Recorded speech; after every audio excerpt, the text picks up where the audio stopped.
Hello everyone, welcome to our YouTube channel. और आज हम ट्रिगोनोमेट्री ये जो चैप्टर है इसको पढ़ेंगे। और आपने जो क्लास 10th लेवल तक पढ़ा है उसके आगे थोड़ा हम जाएंगे। आपने क्लास 12th में trigonometric values of some angles और we are saying trigonometric ratios, या आपने अभी तक क्या किए हैं? अभी तक ये वैल्यूज याद किए। मतलब अगर मैं आपको बोलता हूँ साइन 30 निकालो तो आप 1/2 कहोगे, ठीक है। अगर साइन 60 निकालो तो आप बोलोगे √3/2। लेकिन वो वैल्यूज कैसे आती है, दैट इज इम्पोर्टेंट। तो उसको पढ़ने के लिए हमारे पास एक यूनिट सर्कल मेथड होता है, स्टैंडर्ड यूनिट सर्कल मेथड, है ना। तो अगर मैं आपको बोलूं कि साइन ऑफ 720 डिग्री क्या होता है, या कॉट ऑफ 135 डिग्री क्या होता है, तो आप अभी इस स्टेप पे नहीं बता सकते हो अगर आप क्लास 10 से अभी पास आउट हुए हो, है ना। So for that in class 11th we are looking forward to that concept. Means हम थोड़ी सी हाई लेवल की ट्रिग्नोमेट्री यहाँ पे देखेंगे। तो वीडियो को शुरू करने से पहले या लेक्चर को स्टार्ट करने से पहले मैं आपको रिक्वेस्ट करता हूँ कि अगर आपने अभी तक हमारे यूट्यूब चैनल को सब्सक्राइब नहीं किया है तो you can subscribe our YouTube channel. तो महाराष्ट्र बोर्ड का ये पार्ट 1 का फर्स्ट सेकंड चैप्टर है ट्रिगोनोमेट्री। तो इसमें हम क्या क्या देखेंगे, उसका ओवरव्यू लेते हैं। Trigonometric function with the help of unit circle, जिसको हम स्टैंडर्ड यूनिट सर्कल भी बोलते हैं। Extension of trigonometric function to any angle. तो ये ट्रिग्नोमेट्रिक फंक्शन हम किसी भी एंगल के लिए निकाल सकते हैं। Range of science of trigonometric functions, range and science of the trigonometric functions in a different different quadrants. Fundamental identity and periodicity of the trigonometric function, domain, range and the graph of the each trigonometric function. तो हम graph की बात यहाँ पे ज्यादा नहीं करेंगे। और लास्ट में है पोलर कोऑर्डिनेट्स। लेकिन बिलीव मी, मैं स्टार्ट करूंगा लास्ट से मतलब हाँ, पोलर कोऑर्डिनेट्स से स्टार्ट करूंगा और उसके बाद मैं आपको चीजें समझाऊंगा। तो Cartesian coordinate system and polar coordinate system को हम शुरुआत करते हैं। आपको ये जो वीडियो है वो थोड़ा अच्छे से देखना है और चीजों को अच्छे से समझना है ना, क्योंकि मेरी स्पीड ज्यादा भी रह सकती है। So you have to match with my speed. तो मान लो ये हमारी कार्टेशियन कोऑर्डिनेट सिस्टम है। यहाँ पे ये x axis, horizontal axis x axis and vertical axis y axis. तो x axis y axis, negative x axis and negative y axis मैंने यहाँ पे लिखे हैं। अगर मेरे पास कोई पॉइंट है, पॉइंट पी, जिसके कार्टेशियन कोऑर्डिनेट से एक्स कॉमा वाई, तो हमें पता है हम क्लास 10 में क्या करते थे। पॉइंट पी से अगर आप एक्स एक्सिस के ऊपर परपेंडिकुलर डालते हो तो वो जो परपेंडिकुलर है उसकी लेंथ रहती है वाई। और पॉइंट पी से अगर आप वाई एक्सिस पर परपेंडिकुलर डालते हो तो वाई एक्सिस पर जो परपेंडिकुलर डालोगे उसकी लेंथ रहेगी X. Means that is X and that is Y. इसीलिए कार्टेशियन कोऑर्डिनेट सिस्टम को हम रेक्टेंगुलर कोऑर्डिनेट सिस्टम भी बोलते हैं, ठीक है। ये जो कार्टेशियन कोऑर्डिनेट सिस्टम है, कार्टेशियन कोऑर्डिनेट सिस्टम, इसको हम रेक्टेंगुलर कोऑर्डिनेट सिस्टम भी बोलते हैं। ओके, कार्टेशियन कोऑर्डिनेट्स इस पॉइंट पी के क्या है, P having coordinate X comma Y. तो इसको हम रेक्टेंगुलर कोऑर्डिनेट सिस्टम क्यों बोलते हैं? क्योंकि यहाँ पे एक रेक्टेंगल बनता है ना। ओके, तो ये आपको समझा है। अब मैं आपको दूसरे कोऑर्डिनेट सिस्टम में लेके जाऊंगा। That is the polar coordinate system, is also called as circular coordinate system या आर थीटा कोऑर्डिनेट सिस्टम भी उसको बोलते हैं। तो सेकंड जो हम कोऑर्डिनेट सिस्टम देखेंगे that is the polar coordinate system. Polar coordinate systems, polar coordinate system, इसको हम आर थीटा कोऑर्डिनेट सिस्टम भी बोलते हैं। आर थीटा कोऑर्डिनेट सिस्टम भी बोलते हैं। इसको हम सर्कुलर कोऑर्डिनेट सिस्टम भी बोलते हैं, circular system, circular coordinate system, ठीक है। आगे अगर हायर मैथमेटिक्स में जाओगे, इंजीनियरिंग में वगैरह, तो 3 डायमेंशन में आप cylindrical coordinate system, spherical coordinate system भी देखोगे। यहाँ पे आपको polar coordinate and Cartesian coordinate समझना है, ठीक है। तो यहाँ पे कार्टेशियन कोऑर्डिनेट सिस्टम में हमने देखा है पॉइंट पी के कोऑर्डिनेट हम कैसे असाइन करते हैं। किसी प्लेन में कोई भी पॉइंट होगा तो उसके कोऑर्डिनेट्स हम कैसे असाइन करते हैं, and for that we have the reference as a origin. But यहाँ पे मैं आपको बोलूंगा I have the ray let us call that ray is O X. इसको हम बोलेंगे रे, है ना। इसको हम एक्सिस भी बोलते हैं। अगर मेरे पास कोई भी पॉइंट है, this is the reference x. Okay, अगर मेरे पास कोई भी पॉइंट है, पॉइंट पी, प्लेन में कोई पॉइंट है पॉइंट पी, तो उसके कोऑर्डिनेट मुझे निकालने हैं। तो मैं बोलूंगा हाँ, इन आर थीटा कोऑर्डिनेट सिस्टम, तो मैं बोलूंगा इस पॉइंट पी के कोऑर्डिनेट है आर कॉमा थीटा। लेकिन ये आर क्या होता है, ये थीटा क्या होता है? उस पॉइंट को अगर मैं इस ओ से ज्वाइन कर लूं, that is not origin, in this case this is the pole. इसको हम क्या बोलते हैं, पोल। ये जो होता है O x, that is the polar axis. O x जो है वो पोलर एक्सिस है। और किसी पॉइंट पी के अगर आपको कोऑर्डिनेट बताने हैं तो मैं लिखूंगा it is r comma theta. What is r? R is the distance of that point from the pole. And what is theta? Theta is the angle made by that particular segment OP with x axis in anti clockwise direction, तो ये रहेगा theta. तो कल जाकर अगर मेरे पास यहाँ पे पॉइंट रहेगा, कोई पॉइंट रहेगा, मान लो यहाँ पे है कोई पॉइंट क्यू है, जिसके कोऑर्डिनेट्स मुझे अगर लिखने हैं, तो मैं इसको मान लो मैंने लिखा R1 कॉमा थीटा वन। इसका मतलब क्या है? इसका मतलब ये है कि अगर आप इस ओ क्यू को ज्वाइन करते हो तो ये जो डिस्टेंस है दैट इज R1, और theta is the angle made by that particular segment O Q with positive x-axis in anti-clockwise direction. You know that directed angle which is anti-clockwise considered to be positive, and clockwise is considered to be negative. तो ये जो है that is your theta one. समझ में आ गया polar coordinate system? अब इन दोनों कोऑर्डिनेट सिस्टम को मैं कंबाइन करूंगा और आपको उन दोनों के बीच में रिलेशन बताऊंगा। तो मान लो मेरे पास ये कोऑर्डिनेट सिस्टम है। मैं बोलता हूँ कि now let us consider that the axis, ये जो एक्सेस है ना आपके पोलर एक्सिस, ये जो वर्टेक्स ओ रहता है उसको हम पोल बोलते हैं, है ना? और ये जो ओ एक्स रहता है that is the polar axis. तो this is x axis, this is y axis, this is negative x axis and this is negative y axis, and this is the origin. तो यहाँ पे अगर मेरे पास कोई पॉइंट है, पॉइंट पी, जिसके कोऑर्डिनेट्स कार्टेशियन कोऑर्डिनेट्स है एक्स कॉमा वाई, तो मैं क्या करूंगा, उस पॉइंट पी से परपेंडिकुलर ड्रॉप करूंगा एक्स एक्सिस पर, उस पॉइंट पी से परपेंडिकुलर ड्रॉप करूंगा वाई एक्सिस पर। ठीक है? तो आपको पता है ये रहेगा x, ये रहेगा x, ये रहेगा y, ये रहेगा y। अब मैं क्या करूंगा, अगर मुझे सेम पॉइंट P के पोलर कोऑर्डिनेट्स निकालने हैं तो उस केस के लिए मैं ओरिजिन को पॉइंट P से ज्वाइन करूंगा। जैसे ही मैं ओरिजिन को पॉइंट P से ज्वाइन करता हूं तो मेरे को क्या, अगर मैं पोलर कोऑर्डिनेट्स निकाल रहा हूं तो I should call that as that उसी पॉइंट P के जो कोऑर्डिनेट्स है, P के कोऑर्डिनेट्स x, y मैंने लिखे, these are the Cartesian coordinates. और उसी सेम पॉइंट पी के जो पोलर कोऑर्डिनेट्स है वो है r कॉमा थीटा। r क्या है? r is that distance OP, and theta क्या है? Theta is the angle made by that particular line segment OP with positive x axis in anti clockwise direction. समझ में आ रहा है? तो यहाँ पे मैं आपको बोलूंगा, इस पॉइंट को p बोला है तो इसको m बोलना, और ट्रायंगल OMP देखना आप। In triangle OMP, in triangle OMP आप ये देखोगे कि हाँ चलो उसको ना थोड़ा इधर ही देखते हैं, सो दैट आपको चीजें और अच्छे वे से समझ में आएगी। हम्म, तो ये O है, हाँ, ये P है, ये M है, और ये O है, एंड दैट इज थीटा। तो इतना डिस्टेंस x है, इतना डिस्टेंस y है, और इसको हमने r बोला था। ये तो 90 डिग्री होगा क्योंकि हमने परपेंडिकुलर ड्रॉप किया है। तो क्या आप यहाँ पे पाइथागोरस थ्योरम लगा सकते हो? By Pythagoras theorem you are getting that x square plus y square is equals to r square by Pythagoras theorem. तो यहाँ से मैं क्या बता सकता हूँ? यहाँ से मैं बता सकता हूँ कि r is equals to under root of x square plus y square. ये हमने ज्योमेट्री यूज की, अभी तक हमने ट्रिग्नोमेट्री की सहायता नहीं ली है, ज्योमेट्री ही यूज करी हमने। ओके, अब मैं थोड़ी सी ट्रिग्नोमेट्री की सहायता लूंगा और मैं बोलूंगा क्या मुझे आप साइन थीटा बता सकते हो? तो मैंने बोला कि साइन थीटा के लिए पहले तो ये ट्रिग्नोमेट्रिक रेशियोज क्या होते हैं बताओ। हाँ, तो उसके लिए मैं आपको थोड़ा सा इधर लेके आता हूँ। ये जो आपका साइन थीटा रहता है ना, for a right angle triangle, trigonometry is only applicable in right angle triangle. हाँ, ये किसी भी ट्रिग्नोमेट्री हम किसी भी ट्रायंगल में अप्लाई कर सकते हैं, लेकिन उसके लिए आपको क्लास 12 की जो ट्रिग्नोमेट्री है उसका मतलब, ये वाली बेसिक जो ट्रिग्नोमेट्री होती है ये हम राइट एंगल में अप्लाई करते हैं। सॉल्यूशन ऑफ द ट्रायंगल के केस में हम किसी भी ट्रायंगल पर ट्रिग्नोमेट्री अप्लाई कर सकते हैं। तो ये जो है, ये मान लो ये एंगल है मेरा थीटा, किसी भी एंगल को देखो, अगर राइट एंगल ट्रायंगल रहेगा तो बाकी के जो बचे हुए दो एंगल्स हैं वो कौन से एंगल रहेंगे? वो रहेंगे एक्यूट एंगल्स। तो किसी भी एक एंगल को मान लो मैंने थीटा कहा फॉर अंडरस्टैंडिंग पर्पस। तो अगर मान लो ये ए है, ये बी है और ये सी है, तो साइन थीटा मतलब क्या होता है? पहले तो हाइपोटेनस डिक्लेयर कर लेना। फिर ये जो sine, cos, tan, cot, sec, cosec होते हैं ना, these are called as trigonometric functions.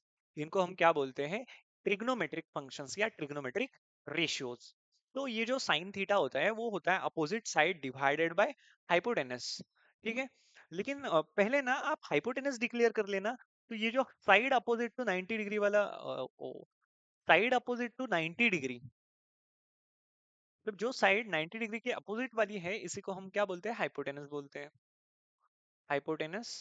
तो थीटा के अपोजिट वाली साइड ये बन जाएगा अपोजिट वाली साइड, और एडजेसेंट वाली साइड मतलब हाइपोटेनस को छोड़कर जो साइड बची है that is your adjacent side, है ना। सीबीएसई वालों ने थोड़ा अलग पढ़ा होगा बेस वगैरह, लेकिन अभी इसको थोड़ा सा फॉलो करना।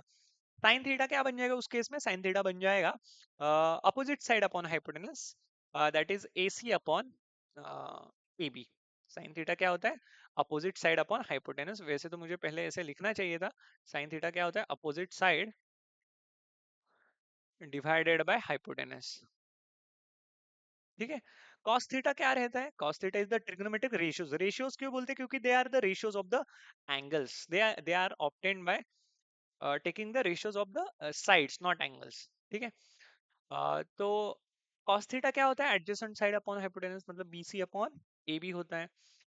मतलब ये आएगा, यहाँ पे मुझे लिखना पड़ेगा adjacent side upon hypotenuse. Okay, adjacent side upon hypotenuse. tan theta क्या होता है, sin theta upon cos theta. Yes, ये तो मुझे भी पता है, sin theta upon cos theta होता है, but that is actually opposite side upon opposite side upon adjacent side, opposite side upon adjacent side.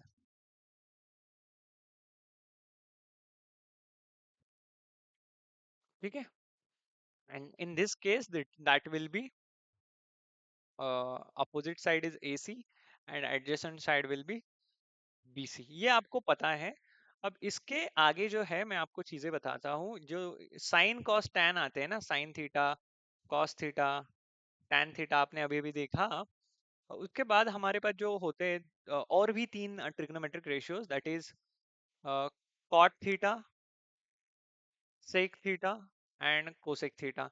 अगर आपको याद नहीं रह रहे हैं तो आप ऐसे याद कर सकते हो कि ये जो नए थीटाज हैं जो हमें पता है, साइन कॉस टैन, कॉस का एंड हो रहा है एस से, सेक का स्टार्ट हो रहा है एस से, सो कॉस की पेयरिंग कर लो सेक के साथ। पेयरिंग मतलब ये केमिस्ट्री वाली पेयरिंग नहीं चल रही, मैं आपको बताऊंगा पेयरिंग इन द सेंस। अब हाँ, वैसे तो ऐसे नहीं करना चाहिए, सॉरी मैं अप्रोच बताते वक्त गलत साबित हो गया। सेक का एंड हो रहा है सी से, कॉस का स्टार्ट हो रहा है सी से, so you have to match sec with cos. Cot का एंड जो नए वाले हैं उनका एंड हो रहा है टी से, और पुराने वाले हैं जो थीटास और ट्रिग्नोमेट्रिक रेशियो उनका स्टार्ट हो रहा है टी से, तो कॉट और टैन का मैच कर लिया, और साइन एंड कोसेक। तो it is up to you आपको कैसे याद रखना है। तो ये पेयरिंग मतलब क्या है, they are the reciprocals of each other, they are the reciprocals of each other. ठीक है। दैट इज, ये जो साइन थीटा है वो बन जाएगा 1 अपॉन कोसेक थीटा, मतलब cosec theta 1 upon sine theta बन जाएगा। उसके बाद जो कॉस थीटा है वो है 1 upon sec theta, and tan theta जो है that is 1 upon cot theta. tan theta किसके बराबर होता है, 1 अपॉन कॉट थीटा के बराबर आता है। ठीक है, साइन कॉस टैन। उसके बाद कॉट के लिए आप क्या करोगे, सिर्फ टैन और कॉट को शिफ्ट करोगे, है ना। तो आपका कोसेक थीटा बन जाएगा 1 upon sine theta, sec theta बन जाएगा 1 upon cos theta, and cot theta बन जाएगा 1 अपॉन थीटा। ठीक है। और बहुत ही important note, that is sine theta is equals to, हाँ, tan theta is equal to, हाँ। तो मैं आपको क्या करता हूँ, बेसिक आइडेंटिटीज बता देता हूँ, तो यहाँ पे मुझे लिखने की जरूरत नहीं पड़ेगी अलग अलग मतलब दो दो बार। बेसिक आइडेंटिटी जो आपने 10th में देखी है, आइडेंटिटीज जो आपने आपके क्लास 10th में देखी है, तो सबसे पहले आइडेंटिटी है sine square theta plus cos square theta is equals to 1। ये पहली बेसिक आइडेंटिटी। दूसरी identity 1 plus tan square theta is equals to sec square theta. तीसरी identity 1 plus cot square theta is equals to cosec square theta, cosec square theta. And fourth and very important मतलब हाँ, relation tan theta is equals to sine theta upon cos theta. तो cot theta तो cos theta upon sine theta बन जाएगा, क्योंकि they are the reciprocals of each other. तो ये चार आइडेंटिटीज आपको इस चैप्टर में पता होनी चाहिए। हाँ, अब आते हैं यहाँ पे पोलर कोऑर्डिनेट सिस्टम में क्या चल रहा था हमारा, साइन थीटा निकालो मैं बोल रहा था। तो साइन थीटा क्या आ जाएगा, opposite side upon hypotenuse, hypotenuse ये है, ओपी इज द हाइपोटेनस, तो साइन थीटा आएगा y by r. Here in triangle O M P ऐसे बोलना चाहिए वैसे, मैं अब ऊपर ऊपर से बोल रहा हूँ ज्यादा।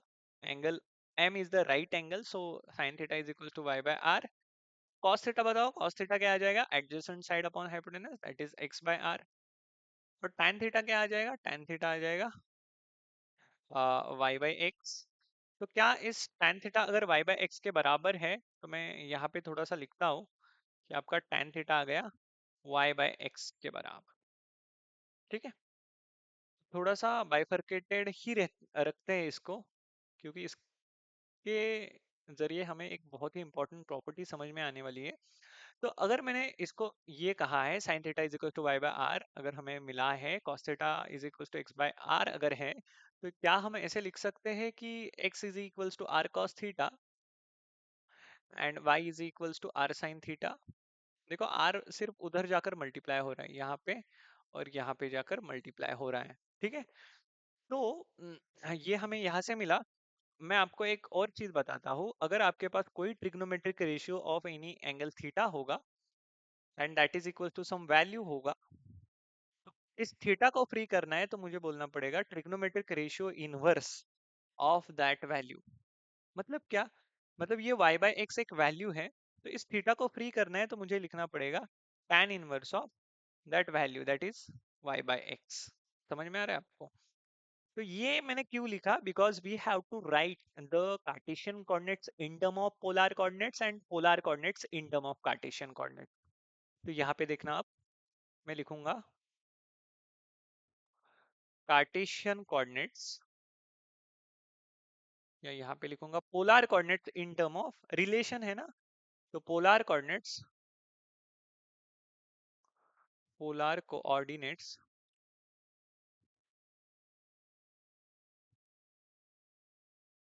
in term of in term of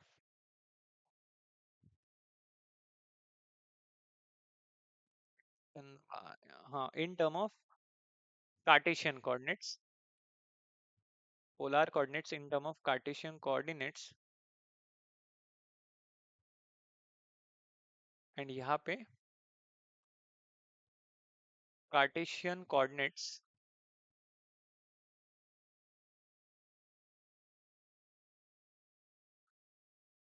in term of polar coordinate।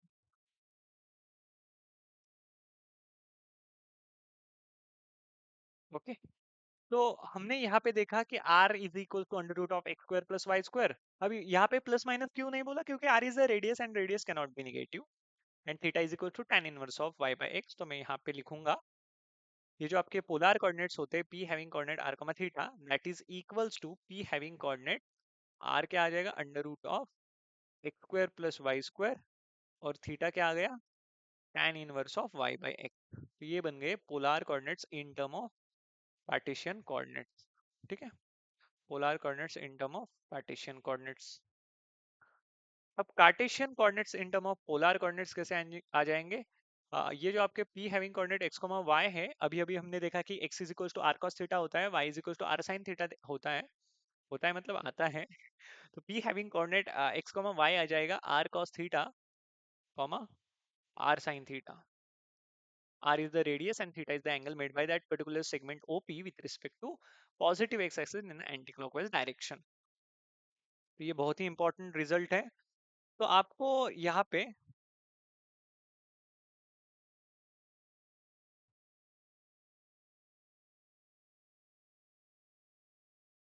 हम्म, तो आपको यहाँ पे ये जो दो रिजल्ट्स आपको दिख रहे हैं, तो यहाँ पे क्या दिख रहा है इस केस में, ये वाली केस में, ये वाली केस में क्या दिख रहा है, ये जो आपका लेफ्ट हैंड साइड है इसमें r एंड थीटा दिख रहा है, और ये जो राइट हैंड साइड में जो p के वही कोऑर्डिनेट्स लिखे उसमें x और y के अलावा कुछ भी नहीं दिख रहा। मतलब ये है polar coordinates in term of Cartesian coordinates.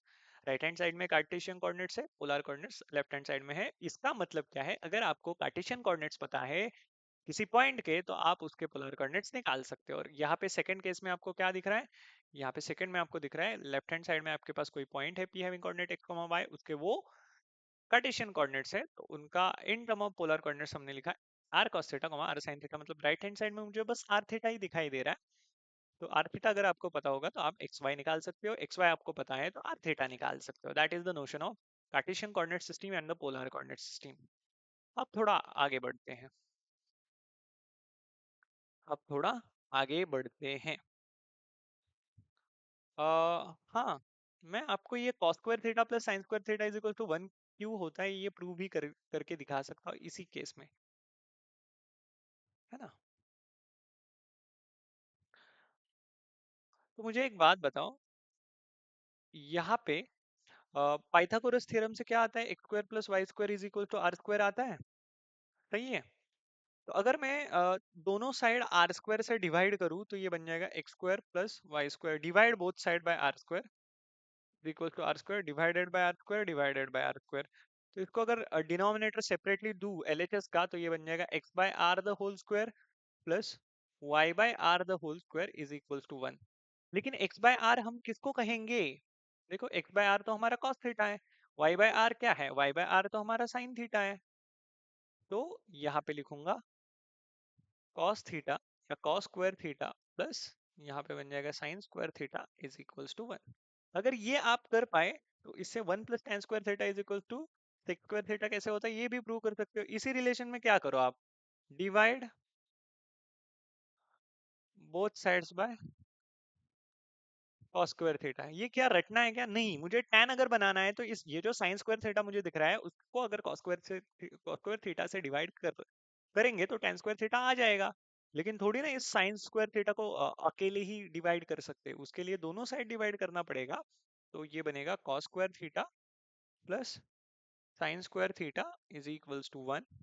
और यहाँ पे बन जाएगा डिवाइड करेंगे अगर दोनों साइड किससे, cos स्क्वायर थीटा से, नीचे cos स्क्वायर थीटा आ जाएगा और यहाँ पे cos स्क्वायर थीटा आ जाएगा। 1 upon cos square theta is sec square theta, क्योंकि 1 अपॉन cos थीटा क्या होता है, sec थीटा होता है। तो ये बन जाएगा 1 plus sine square theta upon cos square theta upon cos square theta 1 बन गया, sine square theta upon cos square theta tan square theta बन गया, और यहाँ पे बन गया 1 upon cos square theta which is sec square theta. अब आपको इसी को ये प्रूव कराना है 1 plus cot square theta is equal to cosec square theta.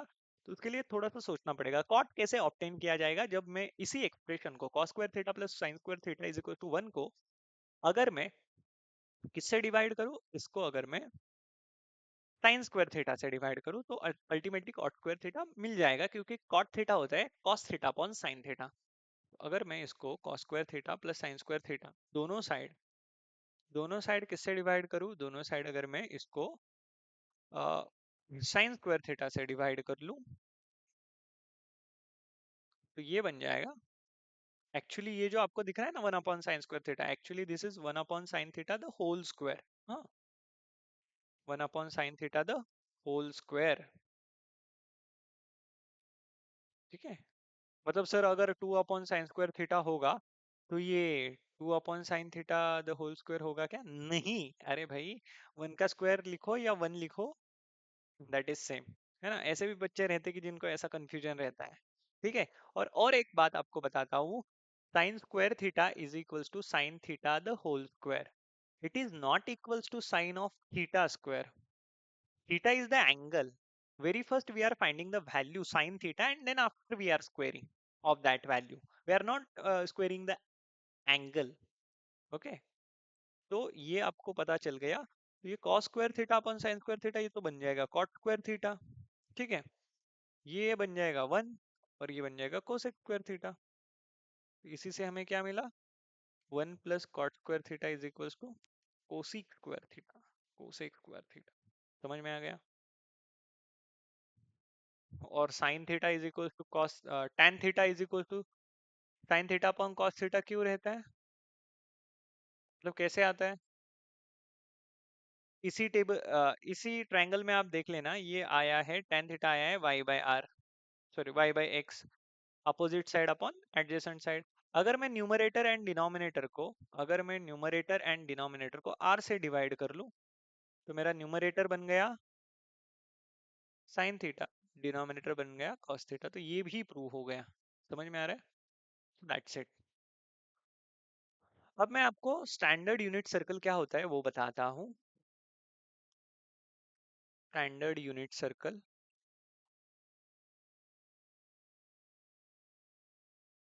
हाँ, स्टैंडर्ड सर्कल मतलब ऐसा सर्कल कि जिसका सेंटर कार्टेशियन कोऑर्डिनेट सिस्टम के ओरिजिन से कोइंसाइड कर रहा होगा। ऐसा सर्कल कि जिसका सेंटर कार्टेशियन कोऑर्डिनेट सिस्टम के ओरिजिन से कोइंसाइड करता है, मतलब ये जो ओरिजिन होता है वही उस सर्कल का सेंटर रहता है। ऐसा सर्कल कि जिसका सेंटर ओरिजिन हो उसको बोलते हैं स्टैंडर्ड सर्कल। और यूनिट सर्कल मतलब ऐसा सर्कल जिसकी रेडियस 1 यूनिट हो। तो स्टैंडर्ड यूनिट सर्कल यानी ऐसा सर्कल जिसका सेंटर ओरिजिन हो, उसके साथ साथ उसकी रेडियस 1 यूनिट इतनी हो। तो स्टैंडर्ड यूनिट सर्कल यहाँ पे हम कंसीडर करते हैं ये वाला।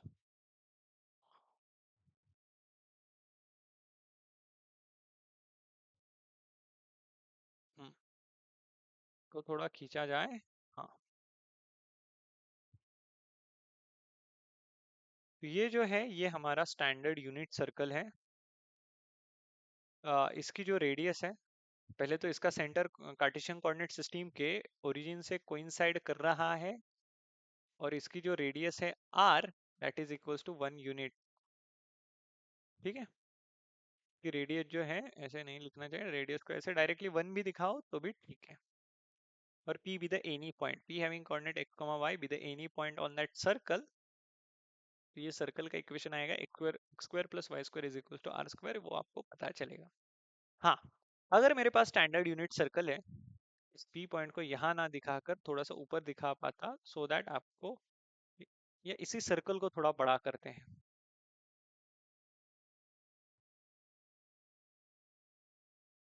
हाँ, इसके साथ ओरिजिन भी बड़ा हो गया, कोई बात नहीं। ओरिजिन को छोटा करे क्या? Yes, yes sir. Sir origin को छोटा किया जाए। हाँ, अब मान लो मेरे पास कोई पॉइंट है, पॉइंट P, जिसके कोऑर्डिनेट्स है x, y, कार्टेशियन कोऑर्डिनेट्स है x, y। तो मैंने क्या किया, OP को ज्वाइन किया, तो ये मेरी R है, लेकिन क्योंकि ये स्टैंडर्ड यूनिट सर्कल है तो रेडियस मेरी 1 यूनिट बन गई। समझ में आ रहा है? तो किसी पॉइंट P के अगर कार्टेशियन कोऑर्डिनेट x, y है, उसकी रेडियस अगर R है, और उसका जो पॉजिटिव एंगल है, या angle of that segment, terminal ray of that segment, या आप बोल सकते हो angle made by that particular segment with positive x axis in anticlockwise direction, अगर थीटा है, तो हम बोलते हैं उसी पॉइंट पी के जिसके कार्टेशियन कोऑर्डिनेट x, y है, उसी पॉइंट पी के जो पोलर कोऑर्डिनेट्स है, Cartesian coordinates in term of polar coordinates आएंगे r cos theta, r sin theta. तो ये बन जाएगा इस केस में। देखो, अभी तो हमने देखा था, अगर आपको थोड़ा फास्ट लग रहा है तो आप धीरे धीरे चीजों को अंडरस्टैंड करते हुए आगे बढ़ सकते हो, है ना? तो p हैविंग कोऑर्डिनेट आ जाएगा, r तो 1 है तो 1 cos theta, comma 1 sin theta. तो 1 को एज सच लिखने की जरूरत नहीं है, तो हम बोलते हैं on on standard unit circle, on standard unit circle. वैसे तो SUC बोलूंगा अब, थोड़ा सा शॉर्ट शॉर्ट फॉर्म भी आप ध्यान रखना, ऑन स्टैंडर्ड यूनिट सर्कल। लेकिन आपको एग्जाम में, बोर्ड एग्जाम्स में या थेरोटिकल एग्जाम्स में ऐसे शॉर्टकट्स नहीं यूज करना है जैसे मैं कर रहा हूँ। It is for only to cover the syllabus within a short time। तो on standard unit circle, if you have any point P having coordinate x, y, तो उसके जो coordinates आएंगे वो हमेशा ऐसे आएंगे, P having coordinate cos of theta, cos of alpha, sorry cos of theta, sin of theta। मैं alpha के बारे में सोच रहा था, आपको एक एग्जांपल दूं, cos थीटा, sin थीटा। अगर मेरे पास कोई पॉइंट Q है, अब आप देखना, अब ये यहाँ पे है मान लो, अगर मेरे पास कोई पॉइंट Q है जो कि पॉइंट यहाँ पे है, तो मैंने इस OQ को ज्वाइन किया। अब ये तो 1 है, लेकिन उसके लिए मुझे एंगल निकालना पड़ेगा। Angle shall be measured in from positive x axis in anti clockwise direction. ये वाला जो एंगल आएगा, ये वाला एंगल आएगा अल्फा। तो यहाँ पे Q having coordinate x, y, Q के जो कोऑर्डिनेट्स है, एक्स कॉमा वाई भी कहना थोड़ा सा गलत रहेगा, x1 कॉमा y1 बोलेंगे, वो आएगा क्यू हैविंग कोऑर्डिनेट, मतलब Cartesian coordinates in term of polar coordinates, मतलब ये cos थीटा sin थीटा है जो है वो कार्टेशियन कोऑर्डिनेट्स ही है, बस उसमें हम पोलर कोऑर्डिनेट्स के जरिए उनको ऑब्टेन कर रहे हैं। तो क्यू हैविंग कोऑर्डिनेट क्या आ जाएगा, Q having coordinate cos of alpha comma sign of alpha. ठीक है, ओके। अब मतलब आपको स्टैंडर्ड यूनिट सर्कल की भी अब कंसेप्ट पता चल गई। अब उसके बाद मैं आपको एक चीज बताना चाहता हूँ कि साइंस ऑफ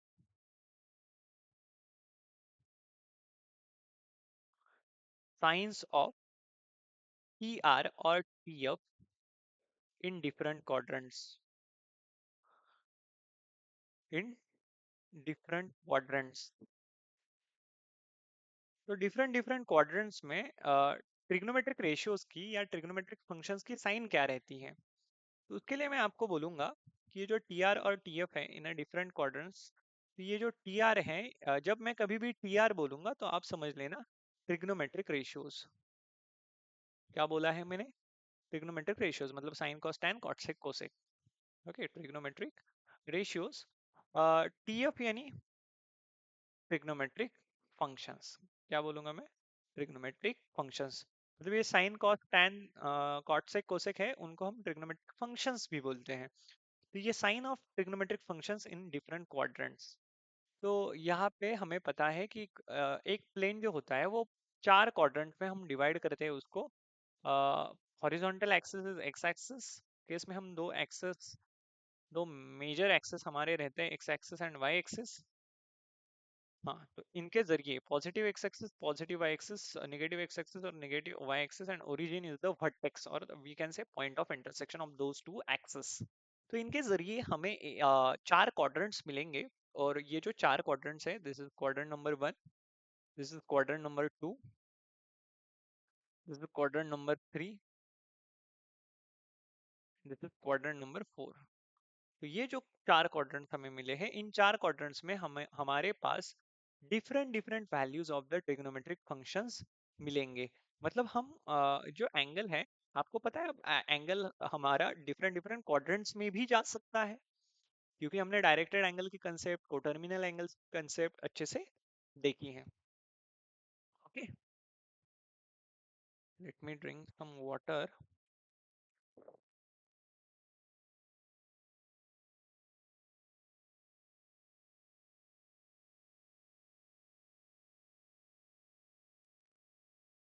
तो ये जो चार क्वाड्रेंट्स है, इन चार क्वाड्रेंट्स में ये जो ट्रिग्नोमेट्रिक फंक्शंस है या ट्रिग्नोमेट्रिक रेशियोज हैं, इनकी वैल्यू या तो पॉजिटिव हो सकती है या तो निगेटिव हो सकती है। तो उनकी वैल्यू या उनका जो आंसर आएगा वो पॉजिटिव आएगा या निगेटिव आएगा, it depends on which quadrant the terminal ray of that directed angle in a standard position lies. Okay, क्या बोला मैंने, डिपेंड्स ऑन। ये देखो अभी आपको कुछ आइडिया नहीं आ रही होगी, वेट करो, पेशेंस रखो, आपको सारी चीजें एकदम के तरीके से समझ में आएंगी।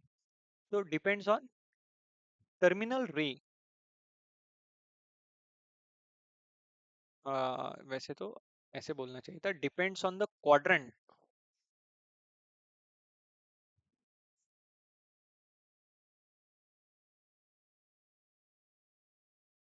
Depends on.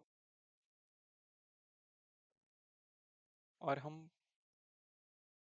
ये जो science of the trigonometric functions और ट्रिग्नोमेट्रिक रेशियोज है, वो डिपेंड करते हैं, डिपेंड्स ऑन द टर्मिनल रे, और हम बोल सकते हैं position of terminal ray of the angle in standard position, of the angle in standard position. तो आपको एंगल इन स्टैंडर्ड पोजीशन पता है, अगर नहीं पता है तो फिर से बताऊं मैं कि ऐसा एंगल कि जिसका इनिशियल आर्म एक्स एक्सिस हो या एक्स एक्सिस पर लाई करता हो, जिसका टर्मिनल आर्म इस कार्टेशियन कोऑर्डिनेट सिस्टम में कहाँ भी घूमता हो, जिसका वर्टेक्स ओरिजिन हो, उस एंगल को हम बोलते हैं it is the angle in a standard position, the angle is said to be in a standard position.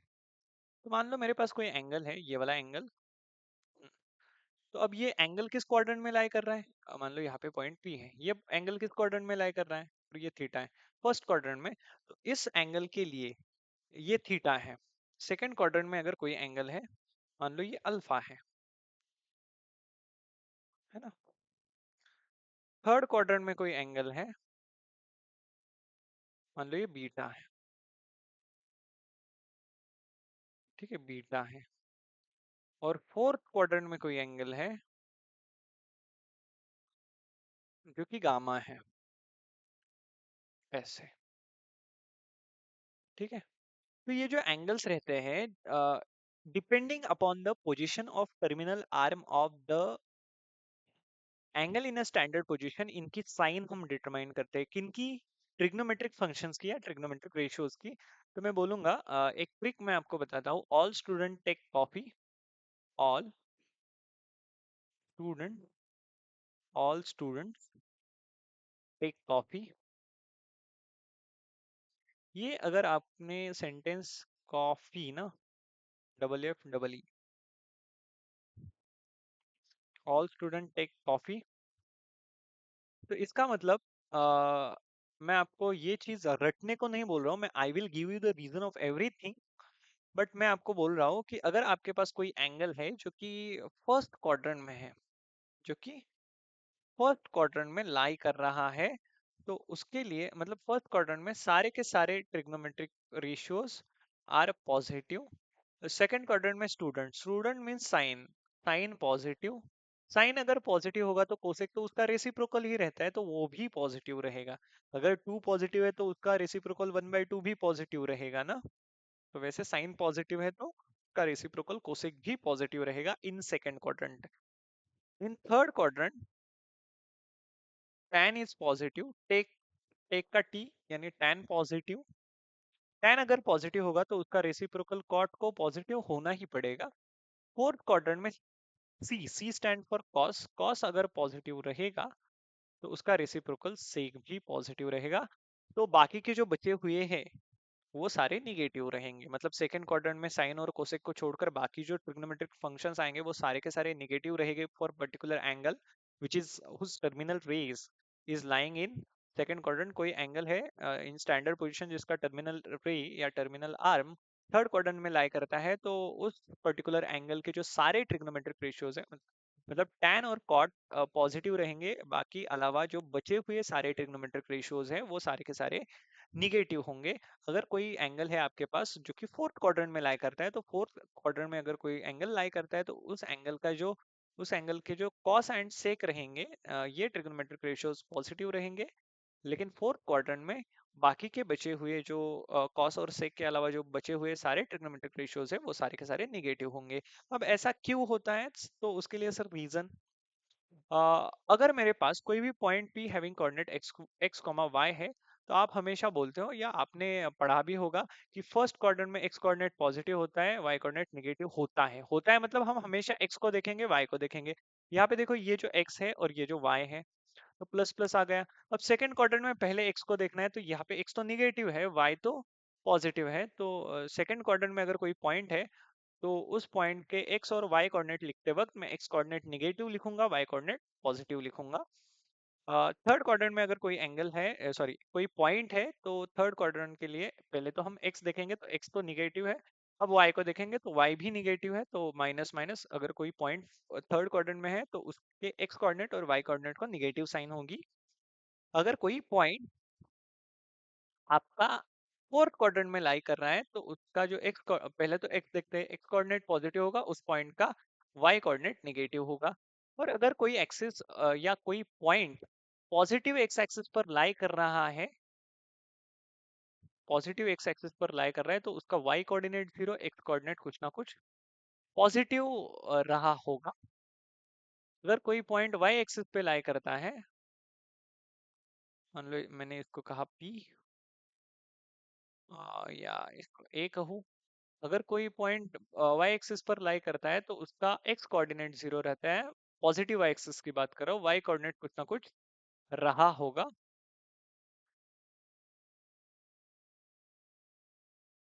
ठीक है। अगर कोई पॉइंट निगेटिव एक्स एक्सिस पर लाई करता है पॉइंट सी, तो उसका एक्स कोऑर्डिनेट निगेटिव आएगा कुछ ना कुछ, लेकिन वाई कोऑर्डिनेट जीरो आएगा। और कोई पॉइंट निगेटिव वाई एक्सिस पर लाई करता है तो उसका जो एक्स कोऑर्डिनेट है वो जीरो आएगा, वाई कोऑर्डिनेट कुछ ना कुछ निगेटिव ही आएगा। मतलब इन शॉर्ट, अगर आपके पास कोई भी पॉइंट है जो कि एक्स एक्सिस पर लाई करता है, उसका वाई एक्सिस से जो डिस्टेंस है, मतलब उसका वाई डिस्टेंस है, एक्स एक्सिस से जो डिस्टेंस है वो जीरो है।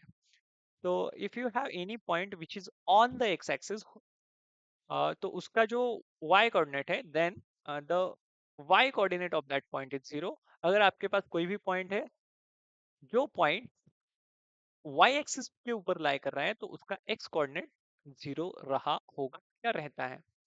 Any point lying on x axis having y coordinate zero, any point lying on y axis having x coordinate zero.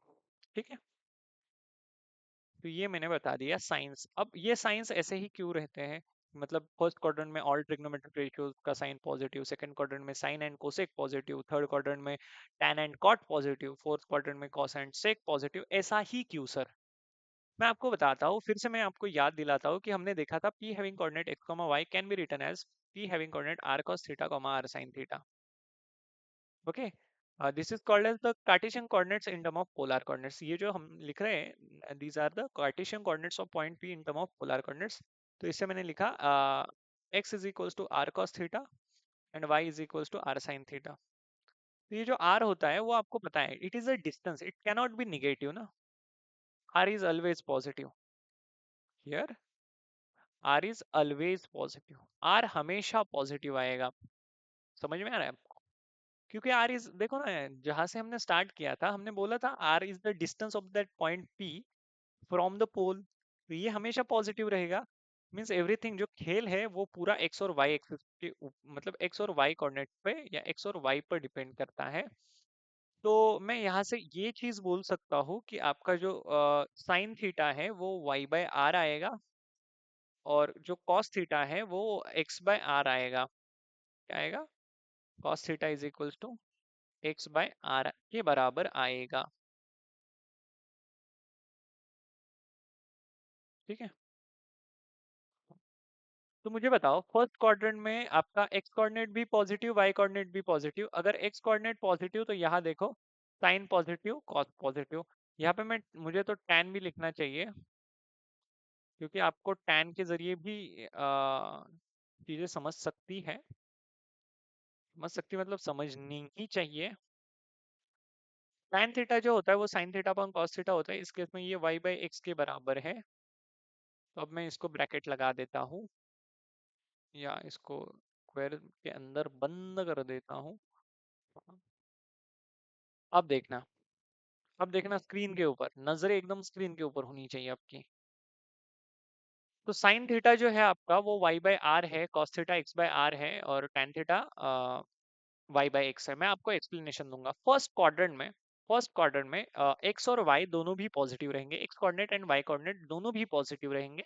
तो sine theta Y by R है, तो Y भी पॉजिटिव, आर तो ऑलवेज पॉजिटिव है, तो sine theta positive आ जाएगा। Cos theta positive ही आ जाएगा क्योंकि एक्स कोऑर्डिनेट भी पॉजिटिव है, और टैन थीटा पॉजिटिव ही आएगा क्योंकि साइन एंड कॉस का वो तो रेशियो होता है। मतलब y पॉजिटिव x पॉजिटिव तो tan भी पॉजिटिव फर्स्ट क्वाड्रेंट में। अब सेकंड क्वाड्रेंट की बात करते हैं। सेकंड क्वाड्रेंट में आपका x है निगेटिव, y है पॉजिटिव। देखो, x निगेटिव, x आपका निगेटिव है, y पॉजिटिव है। तो ये निगेटिव पॉजिटिव का खेल है। तो मुझे बताओ, x अगर निगेटिव है तो ये जो cos थीटा है वो निगेटिव बन जाएगा। समझ में आ रहा है? y पॉजिटिव है तो साइन थीटा पॉजिटिव बन जाएगा, तो साइन थीटा अगर पॉजिटिव है तो कोसेक भी क्या बन जाएगा? पॉजिटिव बन जाएगा। ये तो आपको पता है। तो tan थीटा, देखो, साइन थीटा पॉजिटिव है, cos थीटा निगेटिव है, तो tan theta y by x, मतलब y कोऑर्डिनेट पॉजिटिव है, x कोऑर्डिनेट निगेटिव है, तो उनका जो डिवीजन है उसका जो आंसर आएगा वो भी निगेटिव ही आएगा, तो tan भी निगेटिव। मतलब सेकंड क्वाड्रेंट में बस साइन एंड कोसेक पॉजिटिव आएंगे, बाकी के जो बचे हुए सारे हैं वो क्या आएंगे? बाकी के जो बचे हुए सारे ट्रिग्नोमेट्रिक रेशियोज है वो नेगेटिव आ जाएंगे। समझ में आया reason?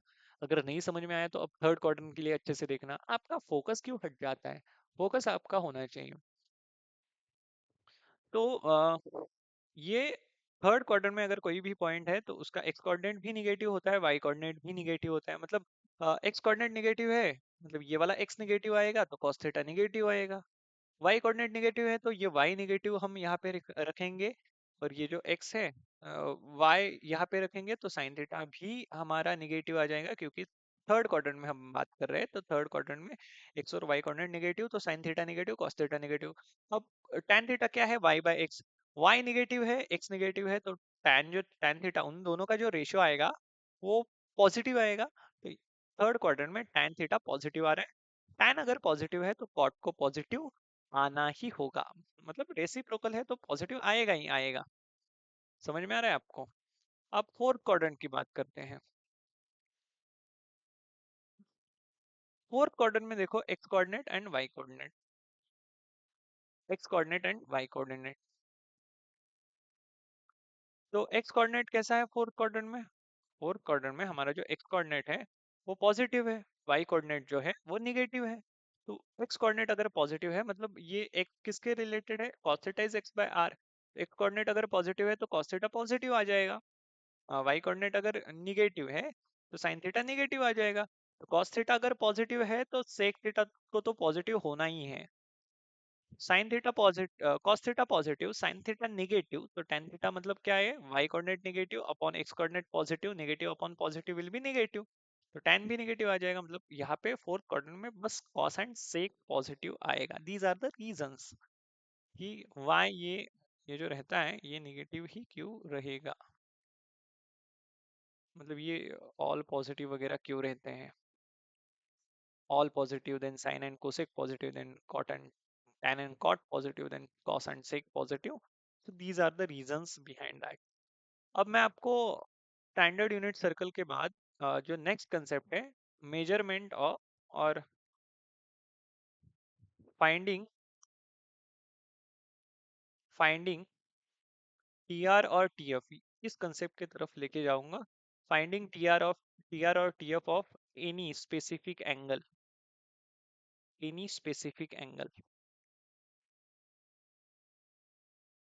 Bye standard unit circle method.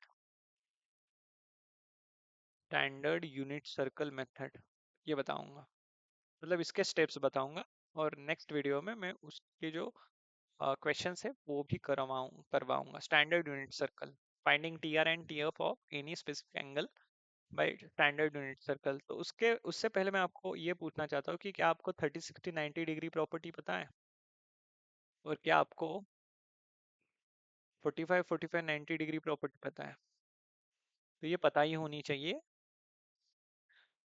30 60 90 वाली प्रॉपर्टी क्या रहती है, अगर आपके पास कोई राइट एंगल ट्रायंगल है, अगर आपके पास कोई राइट एंगल ट्रायंगल है और उसमें एक एक्यूट एंगल 30 है, तो दूसरे को तो 60 होना ही पड़ेगा। अगर आपके पास ये 30 60 और 90 वाला ट्रायंगल है और 45 45 90 में, ये तो आइसोसेलेन ट्रायंगल बन जाएगा, आइसोस्केलन ट्रायंगल या आइसोसेलेस ट्रायंगल। तो इस केस में मान लो ये एबीसी है और ये भी ट्रायंगल एबीसी है। सेकंड में हम बोलेंगे ये 45 है और ये वाला 45 डिग्री है। तो 30 60 90 डिग्री प्रॉपर्टी क्या बोलती है कि अगर आपके पास हाइपोटेनस अगर आपको पता है, मान लो ये कैपिटल एच है, साइड अपोजिट टू 30 को हमने ए कहा, सॉरी साइड अपोजिट टू 60 को हमने ए कहा, साइड अपोजिट टू 30 को मैंने बी कहा। यहाँ पे साइड अपोजिट टू 45 को ए कहा, साइड अपोजिट टू 45 को बी कहा, और हाइपोटेनस को मैंने एच कहा। तो 30 60 90 प्रॉपर्टी आपने क्लास 10 में अच्छे से पढ़ी है, मैं यहाँ पे बस फॉर्मूला आपको बता देता हूँ कि 30 60 90 डिग्री प्रॉपर्टी क्या होती है कि अगर आपको साइड अपोजिट टू 30 निकालना है, side opposite to 30 degree means B, side opposite to, side opposite to के लिए मैं इस केस में एस ओ टी है ना, ये वाला शॉर्ट फॉर्म यूज करूंगा। तो साइड अपोजिट टू 30 डिग्री जो है वो आपका बी है, and side opposite to 30 degree का फॉर्मूला 30 60 90 डिग्री ट्रायंगल में होता है 1/2 इंटू हाइपोटेनस। मतलब अगर आपको 30 60 90 डिग्री ट्रायंगल में बस हाइपोटेनस पता है तो आप बाकी के बचे हुए साइड्स निकाल सकते हो। That is in 30 60 90 degree triangle, side opposite to 30 degrees, 1/2 into hypotenuse, side opposite to 60 degree is, in this case it is b, it is a, side opposite to 60 degree in this case it is a, and that is, ये आएगा √3/2 into hypotenuse आता है, by using the 30 60 90 degree property. अब 45 45 90 में क्या होता है, ये जो साइड अपोजिट टू 45 डिग्री होता है वो होता है 1/√2 इंटू हाइपोटेनस के बराबर। तो साइड अपोजिट टू 45 डिग्री, मतलब ये सेम नहीं है, ये अलग है, अलग है। यहाँ पे तो इन दोनों को सेम होना ही पड़ेगा। साइड अपोजिट टू 45 डिग्री, ये 45 डिग्री है, ये 45 डिग्री है, मतलब दो एंगल आपके सेम है। इसका मतलब आपका जो ट्रायंगल है वो आइसोसेलेन ट्रायंगल है। तो इस केस में ये जो आपकी साइड ए है ये भी साइड अपोजिट टू 40 है, 45, 40 नहीं, साइड अपोजिट टू 45 है। और ये जो आपका बी है, क्या, साइड बी, ये भी साइड अपोजिट टू 45 डिग्री है। ये क्या आ जाएगा, 1/√2 इंटू हाइपोटेनस। तो मैं जो आपको बता रहा था steps to find T R and T F of any trigonometric functions, वो स्टेप्स हम लिखेंगे। Finding the T R and T F of any specific angle by standard unit circle. तो मैं आपको स्टेप्स बताऊंगा। पहला step, draw draw standard unit circle, standard unit circle, okay. Second, draw the directed angle, draw the directed angle in standard position,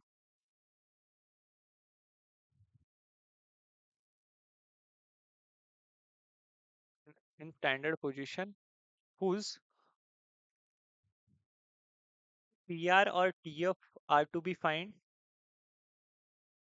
पहला तो standard unit circle draw कर लो, दूसरा क्या है, draw the directed angle in a standard position whose TR and TF are to be find और are to be found, okay. Third third step, ये होने के बाद call the point of intersection, call the POI, point of intersection. इसका point of intersection, call the point of intersection of terminal arm, terminal arm of directed angle in a standard position, of directed angle in a standard position,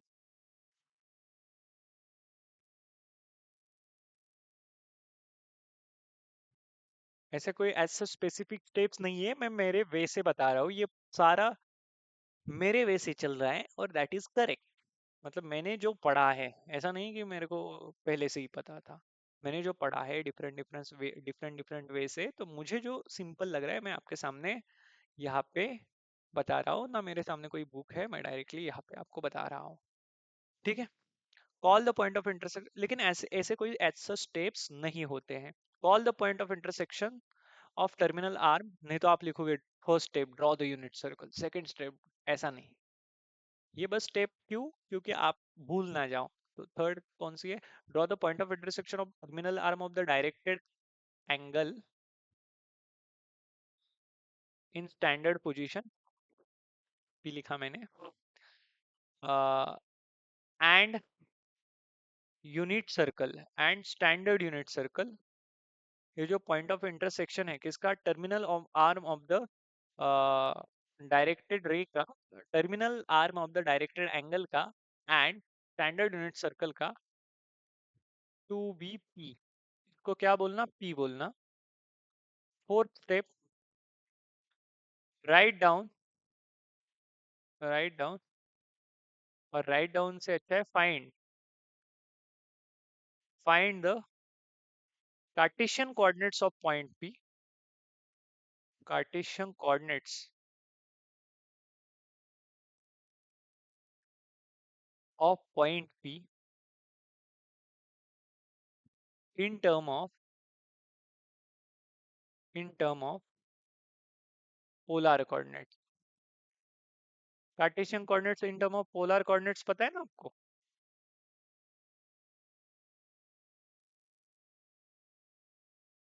That is p having coordinate x comma y is equated to p having coordinate r cos theta comma r sin theta। लेकिन ये बात unit circle के लिए चल रही है तो r इसके इस केस में 1 रहेगा। ठीक है, find the Cartesian coordinates of the point p in term of the polar coordinates.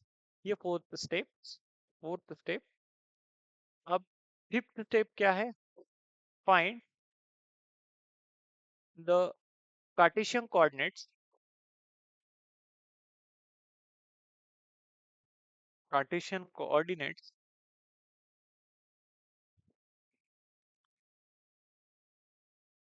of the same point P of the same point P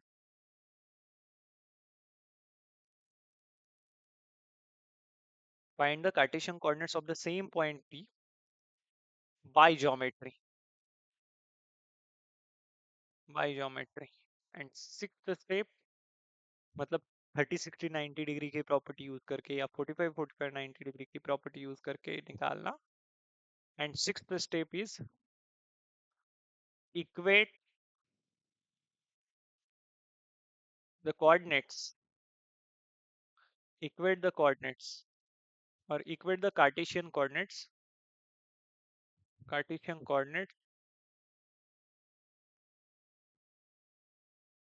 obtained from obtained from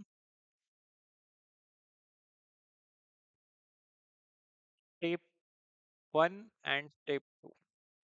step 1 नहीं, step 4 and step 5। Step 4 और step 5 में आपको जो Cartesian coordinates मिलेंगे उनको आप equate करोगे, क्योंकि उसी पॉइंट पी के वो कार्टेशियन कोऑर्डिनेट्स है। एक इन टर्म ऑफ पोलर कोऑर्डिनेट्स है, दूसरे जो है वो बाई ज्योमेट्री है ना, तो वो सेम ही आएंगे। तो equate the Cartesian coordinates obtain from step 4 and step 5। Get sine and cosine of that angle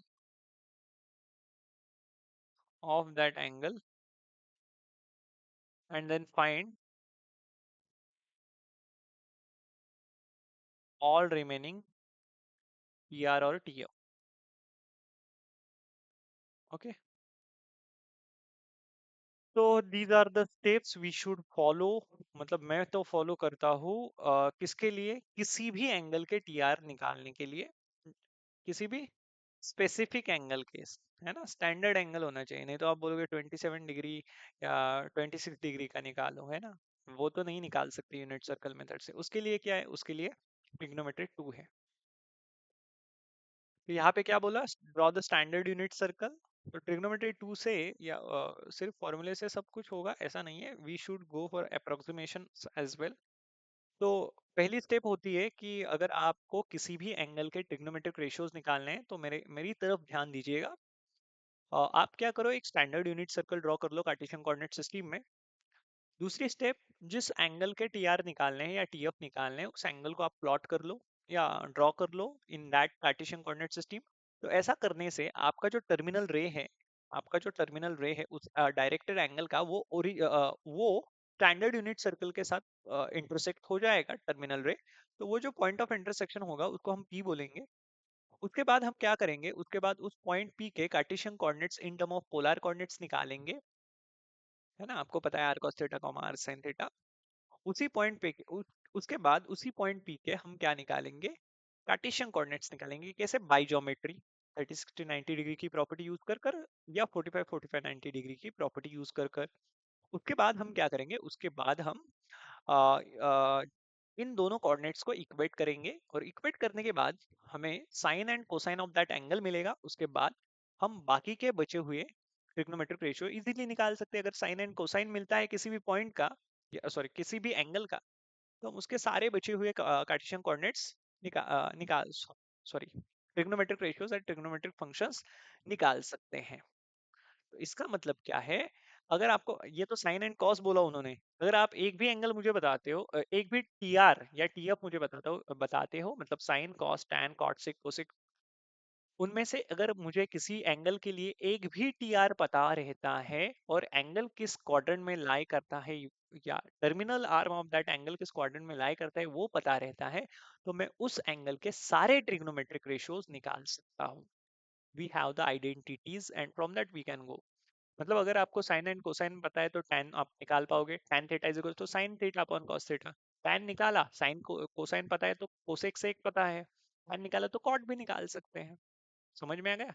and I think today we should stop and we shall start from the questions based on these questions. मतलब किसी भी angle के, positive angles के and negative angles के T R and T F कैसे निकालते हैं. तो तब तक के लिए all the best and goodbye. जय हिंद. ठीक है. ओके.